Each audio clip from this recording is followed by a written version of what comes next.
খাবারের স্বাদ বাড়াতে ঘিয়ের জুড়ি নেই, তবে অনেকেই হয়তো জানেন না শুধু স্বাদ নয়, গুণের দিক থেকেও ঘিয়ের জুড়ি নেই। শোনা যায় প্রাচীনকালে বিয়ের আগে হবু কনেরা তাদের রূপচর্চায় ঘি ব্যবহার করতেন।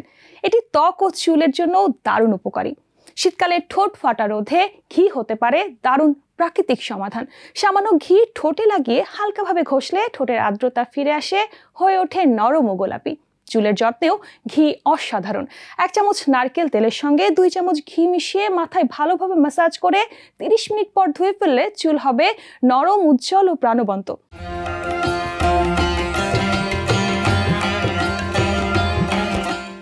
নিয়মিত ঘি ম্যাসাজ করলে মাথার রক্ত চলাচল বৃদ্ধি পায় এবং চুলের বৃদ্ধি ত্বরান্বিত হয়। চোখের নিচের কালি দূর করতে ঘি কার্যকর। ঘুমানোর আগে 1 ফোঁটা ঘি চোখের চারপাশে ম্যাসাজ করে সারা রাত রাখলে ধীরে ধীরে কালি কমে যায়।